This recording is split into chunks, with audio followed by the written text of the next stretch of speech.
பாவம் என்பது ஒரு மனிதனுக்கு முதலாவது அது என்னத்தை கொடுக்கும் என்றால், பாவம் முதலாவது அவன் மனசில் இருக்கிற நிம்மதியை பறிக்கும். ஒரு மனிதனுக்கு பாவம் கொடுக்கிற தண்டனை என்ன தெரியுமா? அல்லாஹ் தண்டனை தாரதுக்கு முன்னால மனிதன் தனக்குத்தான் அநியாயம் செய்து கொள்றதன் பாவம் செய்யறது. தனக்குத்தான் அநியாயம் செய்யறது பாவம் செய்யறது. ஒருத்தர் பாவம் செய்கிறாருண்டா அவர் தனக்குத்தான் அநியாயம் செய்கிறார். வல்லதீன இதா ஃபாலு ஃபாஹிஷத்தன் அவ் லலமு அன்ஃபுஸஹும், அவர்கள் மானக்கேடான விடயங்களை செய்தால் அல்லது தங்களுக்கு தாங்களே அநியாயம் செய்தால். யாராவது கத்தியை எடுத்து, உண்மை நல்ல புத்தியோட யோசனையோட இருக்கிறவன் கத்தியை எடுத்து சும்மா கையை வெட்டுவானா? திடீர்னு கணத்துக்கு அவனே அடிப்பானா? அடிக்க மாட்டான். தனக்குத்தான் யாரும் அநியாயம் செய்ய விரும்புறதில்லை. தனக்குத்தான் உடலுக்கு அநியாயம் செய்ய விரும்பாத மனிதன் உள்ளத்துக்கு அநியாயம் செய்கிறான். விளங்குதா? இப்போ ஒரு மனிதன் தனக்குத்தான் அநியாயம் செய்யறது யாருமே விரும்ப மாட்டாங்க. அடுத்தவனுக்கே அநியாயம் செய்யக்கூடாது. அடுத்த சொந்த பிள்ளைக்கு யாராவது அடிப்பாங்களா? சொந்த பிள்ளைக்கு யாரும் அடிக்க மாட்டாங்க. அப்ப இப்படி அடுத்தவனுக்கு அநியாயம் செய்யக்கூடாது என்பதை ஒரு மனிதன் விளங்கி வச்சிருக்கிறான். அப்படி விளங்கி வச்சிருக்கிற மனிதன் உடலுக்கு தனக்குத்தான் அடிக்கக்கூடாது, தன்னுடைய கையை வெட்டக்கூடாது, காலை கொண்டு வைத்து ஒரு கத்தியில வைக்கக்கூடாது, ஒரு இரும்புல வைக்கக்கூடாது, கீழே சும்மா போய் உழக்கூடாது என்று உடம்புக்கு அநியாயம் செய்யறத அவன் பயப்படுறான். ஆனால் உள்ளத்தை குத்துறான், உள்ளத்தை கம்பியால கிழிக்கிறான், உள்ளத்தை கொண்டு போய் அதுக்கு நோவினை ஏற்படுற விதமாக அவன் நடந்து கொள்கிறான். இது உள்ளத்துக்கு செய்கிற அநியாயம் தான் பாவம். அப்துல்லாஹ் இப்னு முபாரக் ரஹ்மத்துல்லாஹி அலைஹி சொல்கிறார்கள், ரஅய்து ذுனூப துமீதுல் குலூப வகத் யூரிது ذுல்ல இத்மானுஹா. அப்துல்லாஹ் இப்னு முபாரக் ரஹ்மத்துல்லாஹி அலைஹி சொல்றாங்க, பாவங்களை நான் பார்க்கிறேன், அந்த பாவங்கள் உள்ளங்களை மரணிக்க செய்கிறது, உள்ளங்களை மரணிக்க செய்து. தொடர்ச்சியாக பாவங்களை செய்து வாரது என்பது ஒரு மனிதனுக்கு அது இழிவைத்தான் கொடுக்கும். ரெண்டு விஷயம். ஒன்று, ஒரு மனிதன் பாவம் செஞ்சா அவனுடைய நிம்மதி பறிப்போகும். நிம்மதி பறிப்போய் பறிப்போய் பறிப்போய் இன்னும் இன்னும் பாவம் செய்ய செய்ய செய்ய அவனோட உள்ளத்தில் இருக்கிற அந்த உண்மையான அந்த உயிர் இல்லாமல் போயிடும். பாவம் செய்கிறது நிம்மதியை பறிக்கும். நிம்மதி பறிபோய் அதனுடைய உயிர் பறிக்கப்படும். உள்ளங்கள் மரணித்து விடும். உள்ளங்கள் மரணித்து விடும். இது ஒரு விஷயம். ரெண்டாவது, பாவம் செய்ய செய்ய ஒரு மனிதன் தன்னைத்தான் இழிவுபடுத்தி கொள்கிறான், தன்னைத்தான் அசிங்கப்படுத்தி கொள்கிறான். பாவத்தினால் ஒரு மனிதன் தனக்கு இழிவை ஏற்படுத்தி கொள்கிறான். யாராவது ஒரு மனிதர் மக்களுக்கு முன்னுக்கு பாவம் செய்யறதை விரும்புவாரா? விரும்ப மாட்டார். எப்படியாவது ஒளிச்சு ஒளிச்சு தான் பாவம் செய்வாங்க, அல்லது மக்கள் பார்க்கறத வெறுப்பாங்க. பாவம் என்றாலே அடுத்தவங்க பார்க்கறத வெறுக்கிற நிலையில செய்வாங்க. யாராவது ஒரு பாவத்தை செய்யும் பொழுது யாரும் பார்த்துடக்கூடாது, அல்லது ஒரு பாவத்தை செய்கிற பொழுது யாரும் வந்துருவாங்களோ, யாரும் பார்த்துருவாங்களோ என்று சொல்லி பயந்துமே செய்வாங்க. அப்ப என்ன அர்த்தம்? பார்த்தா நான் அசிங்கப்படுவேன் என்று அவன் நினைக்கிறான். ஆனால் இவர்களை எல்லாம் விட இந்த மனிதர்களை விட எல்லா மனிதர்களையும் படைத்த ரப்புக்கு முன்னால் அவன் மாறு செய்கிறான். அவன் பார்க்கிற பொழுது மாறு செய்கிறான். சாதாரண மனிதர்களை விட அற்பமாக ரப்பை அவன் கருதி விடுகிறான். பார்க்கக்கூடியவர்களில் மிக இழிவான நிலைக்கு அல்லாஹ் அவன் தள்ளி விடுகிறான். அதனாலதான் பாவம் செய்கிறான்.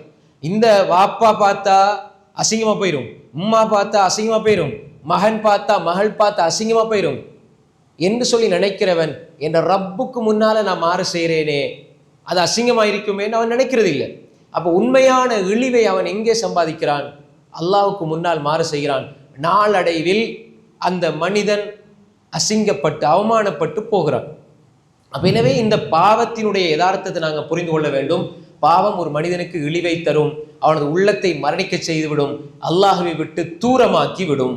அல்லாஹ் விட்டு தூரமாகினால் அல்லாஹ்வுடைய அன்பை, அல்லாஹ்வுடைய அருளை, அல்லாஹ்வுடைய உதவியை அவனால் பெற்றுக்கொள்ள முடியாது. எனவே அன்புக்குரிய சகோதரர்களே, சகோதரிகளே, தாய்மார்களே, நாம் பாவங்களில் இருந்து எங்களை பாதுகாத்து கொண்டால்தான் எங்களுடைய உள்ளம் ஆரோக்கியமாக இருக்கும், நாங்கள் கண்ணியமாக வாழ முடியும், அல்லாஹ்வுடைய அன்போடு உதவியோடு வாழ முடியும், நாளை மறுமையில் சுவர்க்கம் அடைய முடியும். எனவே பாவங்களிலிருந்து எங்களை விடுவிக்க வேண்டும்.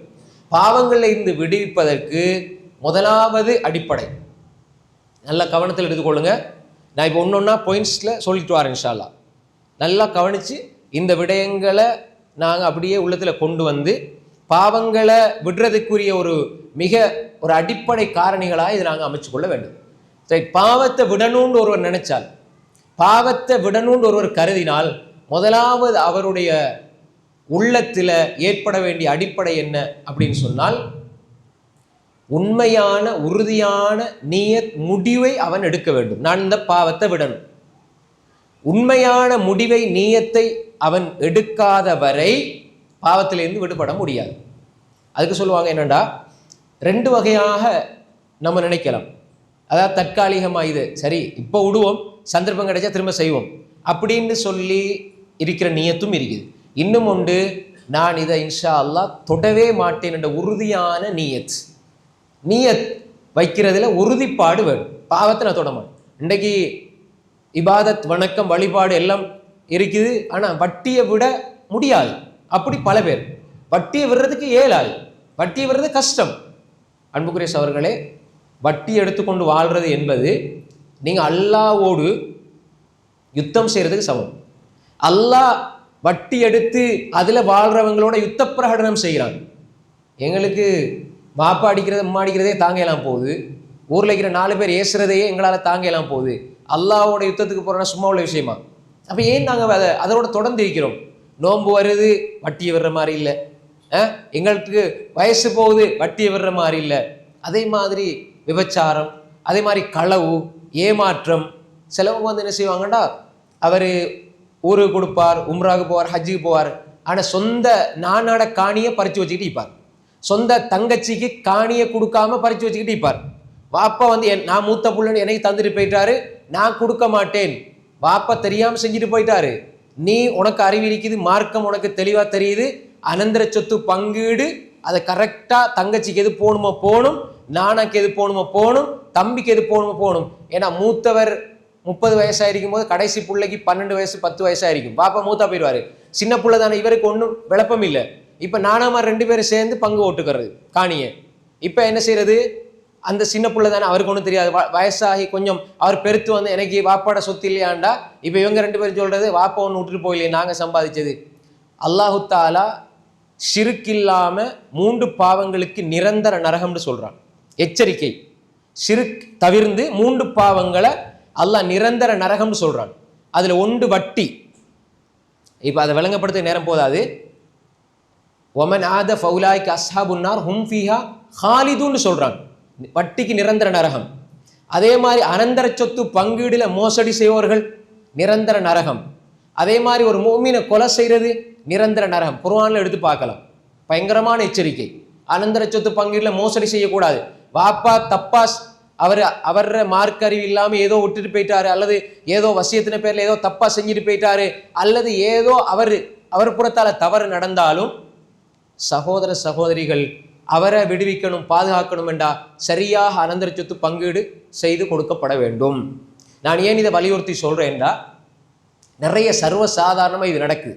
இபாதத்துல எல்லாம் சரி, முன்பின் சொன்ன தொழுவாரு, எல்லாம் செய்வாரு, தர்மம் செய்வாரு, கொடுப்பாரு, வணக்கம் எல்லாம் சரி, குர்ஆன் திலாவத், பிள்ளைகள் 2 பேரும் ஹாஃபிஸ் மௌலவி. ஆனா வாப்பாட சொத்து லிஸ்ட் எடுத்து பார்த்தா எல்லாம் ஏமாத்தம், களவு, பொய். மதுபானம் வியாபாரம் செய்யறது, மதுபானத்தை விற்கிறது. அன்புக்குரிய சகோதரர்களே, சகோதரிகளே, தாய்மார்களே, இதுல இருந்து நான் விடுபடணும். பொருளாதார விஷயத்துல கரெக்டா இருங்க, கடன் விஷயத்துல கரெக்டா இருங்க. நாங்கள் அதை வலியுறுத்தி சொல்ற அதுதான். அடுத்த மனிதர்களுடைய உரிமை, அண்டை அயலவருடைய ஒரு சான் நிலத்தை நீங்க அபகரிச்சாலும் அல்லாஹ் இடத்துல நாளைக்கு பதில் சொல்லணும். பயங்கரமான குற்றம். அடுத்தவனுடைய காணி, அடுத்தவனுடைய நிலம், அடுத்தவனுடைய சொத்து, அடுத்தவனுடைய மானம், மரியாதை, இப்படி பாவங்கள் இருக்கிற மனிதன் நான் பாவத்தை விடணும் என்று சொல்லி உண்மையான நம்பிக்கை, நீயத்து, உறுதிப்பாடு இருக்க வேண்டும். இது முதலாவது விஷயம். நான் உண்மையில நீயத்து வச்சுட்டேன், நான் உண்மையில அல்லாஹ் இடத்துல தௌபா செஞ்சு நல்ல முறையில் அல்லாஹ் சந்திக்கணும் நான் நினைக்கிறேன், அல்லாஹ்வை நல்ல முறையில் நான் சந்திக்கணும், நான் பாவத்தை விடணும் என்று நினைக்கிற மனிதன் உள்ளத்துல முதலாவது எடுத்துக்கொள்ளணும் உறுதியான நம்பிக்கை. நான் பாவத்தை விட போறேன், பாவத்தில் இருந்து நான் விலகப் போறேன் என்ற நம்பிக்கையை முதலாவது எடுத்துக்கொள்ளும்.